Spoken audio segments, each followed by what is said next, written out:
TDP MP అభ్యర్థిపై ఉత్కంఠ వీడింది. ఆ party నుంచి మాగుంట శ్రీనివాసులు రెడ్డినే రంగంలోకి దింపబోతున్నారు. మొన్నటి వరకు ఆయన కుమారుడు రాఘవరెడ్డి పోటీ చేస్తారని ప్రచారం జరిగింది. అంతేకాదు మాగుంట రాఘవరెడ్డికే టికెట్ ఇవ్వాలని మాగుంట శ్రీనివాసులు రెడ్డి చంద్రబాబును కోరారు. అయితే ఢిల్లీ లిక్కర్ కేసు నేపథ్యంలో మాగుంట శ్రీనివాసులు రెడ్డినే పోటీ చేయాలని బాబు సూచించారు. దీంతో తన తండ్రే ఎన్నికల బరిలో దిగుతున్నారని మాగుంట రాఘవరెడ్డి ప్రకటించారు.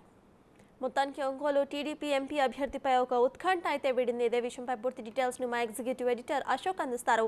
అశోక్, చెప్పండి, ఇటు మనం చూస్తే ఒంగోలు టీడీపీ ఎంపీ టికెట్ ఎవరికి అనేది అయితే ప్రస్తుతానికి తేలిపోయింది. దీన్ని ఎలా చూడాలంట? ఇది ఒక ఇంట్రెస్టింగ్ ఇష్యూ అని చెప్పాల్సి ఉంటుంది. ఎందుకంటే వాస్తవానికి తెలుగుదేశం పార్టీ విడుదల చేసిన మొదటి లిస్టులోనే మాగంట రాఘవరెడ్డిని ఒంగోలు ఎంపీ క్యాండిడేట్ కింద అనౌన్స్ చేశారు. అయితే ఆయనే రాఘవరెడ్డి ఎక్కడి నుంచి పోటీ చేస్తారని అంతా భావించారు. వాస్తవానికి ఆయన ప్రచారం కూడా చేసుకుంటూ ఉన్నారు.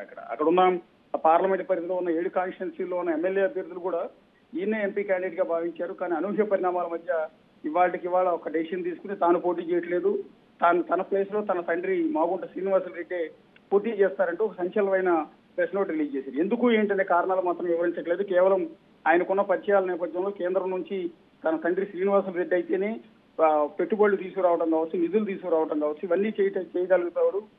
సో ఆయనే సూటబుల్ అన్న ఉద్దేశంతో ఆయన్నే పోటీలో నిలబెట్టాలని భావిస్తున్నాము. అందుకు టీడీపీ అధిష్టానం కూడా అంగీకరించింది అన్నట్టుగా ఒక ప్రెస్ నోట్ రిలీజ్ చేశారు. అయితే తండ్రి కొడుకుల మధ్య ఏం జరిగింది, ఎందుకు కొడుకు తప్పుకుని తండ్రిని మళ్ళీ బరిలో తీస్తున్నారనేది ఒక డిస్కషన్ పాయింట్ గా మారింది. ప్రస్తుతం టీడీపీలో కూడా ఇదే రకమైన డిస్కషన్ అయితే ప్రస్తుతానికి కొనసాగుతుంది. పర్టికులర్ గా ఢిల్లీ లిక్కర్ స్కామ్ లో తండ్రి కొడుకులు ఇద్దరు పాత్ర కూడా ఉంది.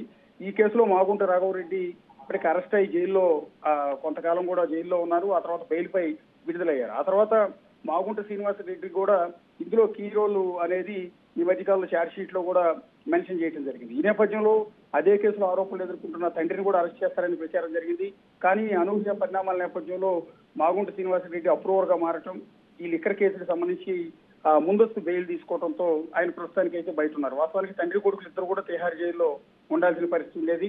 కానీ అప్రూవర్ గా మారిన నేపథ్యంలో మాగుంట శ్రీనివాసరెడ్డి బయట ఉన్నారు. అందువల్ల ఈ కేసులో ఫస్ట్ అరెస్ట్ అయ్యి జైల్లో ఉన్న కొడుకు మాగుంట రాఘవరెడ్డి తాను లిక్కర్ కేసులో ఏనాటికైనా ఇబ్బందులు పడాల్సిన పరిస్థితి ఉంటుంది. ఇప్పటికే ఈ కేసులో కేజ్రీవాల్ అరెస్ట్ కావడం, కవిత అరెస్ట్ అయిన నేపథ్యంలో తాను మళ్ళీ ఇబ్బందికరమైన పరిస్థితులు ఉంటాయి.